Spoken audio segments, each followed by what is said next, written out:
Ассалаумағалейкум, құрметті достар, қалайсыздар, қалдарыңыз қалай? Әдеттегідей сіздермен бірге Bamix YouTube арнасы арнайлап осындай керемет локацияға келдік.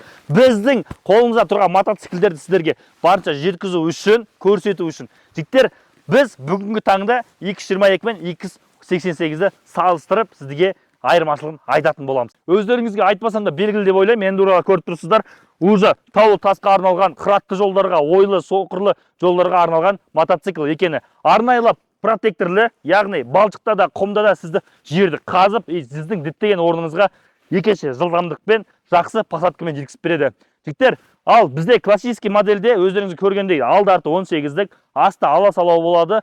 Көбінесе ойлы шұңқырларда кішкене бір проблемалар болып жатады, яғни сол жерлерден тасқа тіреліп қаласыздар, болмаса сол жерлерде қалып қою мүмкіншілігі бар. Яғни бұл барынша жазық жолға айдауға арналған мотоцикл.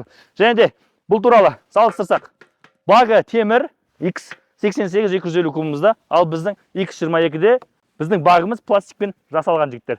Тағы да салыстырып айта кетейін сіздерге, моторынан толықтай мән бере кетейік. Алдыларыңызда 300 кубтық мотор, цепной двигатель тұр. Ал бұлда цепной, бірақ 250 кубтық. Екеуінің айырмашылығы 50 куб, жігіттер, деп ойлайсыздар. Бірақ мотордың өзіндік циферблат, яғни поршень көлшісінің размерлері, соған байланысты бұлардың да күштілігі бөлінетін болады. Енді нақтырақ 250 кубтық X88-ге тоқтала кетсек, бізде цепной мотор қойылған, бірақ бұда 167 FMM мотор тұр. Ал бізде 300 кубымызда 174-тік мотор тұр. Яғни разницасы кәдімгідей бар.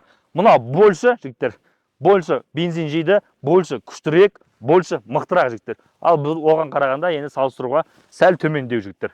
Және де жігіттер, мына X88 бен X22-ның айырмашылығы, біз сиденияға кеп тоқтатайық. Яғни сидениясы X88-де жалпақтау, сізге ыңғайлылық посадка береді. X22-де дәл солай, бірақ чем X22-ге қарағанда X88 барынша жұмсақтық, барынша рахаттық беретін болады.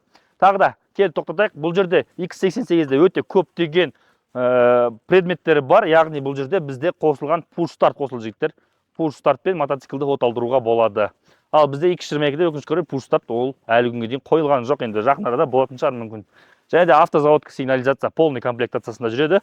Бұл толық тоже полный комплектация автозаводка сигнализациясы бар. Айналар комплекте всегда бірге жүреді. Ал фарларына келсек, екеуінде де жігіттер LED фарлар қойылған. Дальний, ближний екеуінде де жанады. Поворотниктары бізде X22-де LED және жүгірмелі поворотник болса, ал бізде X88-де жүгірмелі емес, обычный поворотниктар қойылған.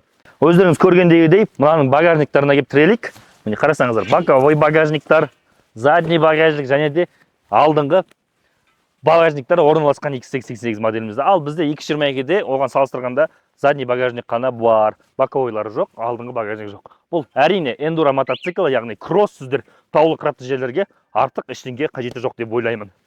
Тағы да салыстыра кетсек, алдыңғы жағында тоже бардачоктары орналасқан. Бұда өкінішке орай ондай бардачок жоқ. Бұл енді көбінесе мал шаруашылығына алып жатады, андай жайлауда, ары-бері зат тасығанға қымыз, немесе бензин, немесе сондай бір керекті жарақтары болса, осымен көбінесе тасып жатады. Енді бұған да тиеуге болады, бірақ енді бұл сияқты көптеген багажниктары бола бермейді. Тағы да X22 мен X88-дің материалдарын салыстырайық. Міне көріп тұрғандағыздай пластик, яғни по полный пластиктан боковойның бәрі жасалған. Ал X88-де темір, темір. Барлығы темірден. Сіздерге 288 барынша темірден жасалып көрсеткен, ал 222-де пластиктан. Неге? Жігіттер, неге? Өйткені эндуро мотоциклдарын сіз, тағы да айтам, таулы қырақты жерде айдау үшін жеңіл мотоцикл ретінде барынша салмағын жеңілдеткен, және де өзіңізге удобны болу үшін. Пластиктер әрине анау мынау құлаған кезде сына бермейді, жігіттер. Бұған арнайылап майысатын пластиктен жасалған. Кезекті, яғни щиток приборларына берейік. Щиток приборларымыз механический, полностью бәрін көрсетіп тұр. Екеуінде де механический щиток прибор қойылған. Бізде басқа да модельдер бар, X33, X44 деген. Олардың щиток приборлары уже электронный болып жүретін болады.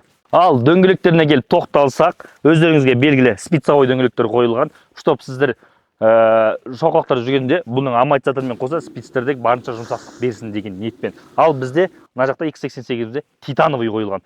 Титановый, яғни сіздерге барынша прочность беру үшін, мықтылық беру үшін осындай титановый заводтан қойылып жасалды.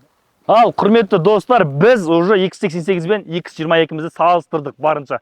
Енді өзім білген ақпараттармен бәрімен бөлістім, 3-4 жыл жинаған опытыммен. Енді нақтырақ білгілеріңіз келсе, алдағы видеоларда Ерназар бауырым нақтырақ өзі туралы жеке-жеке осы мотоциклдар туралы обзор жасаған. Сол жерден толықтай көре аласыздар.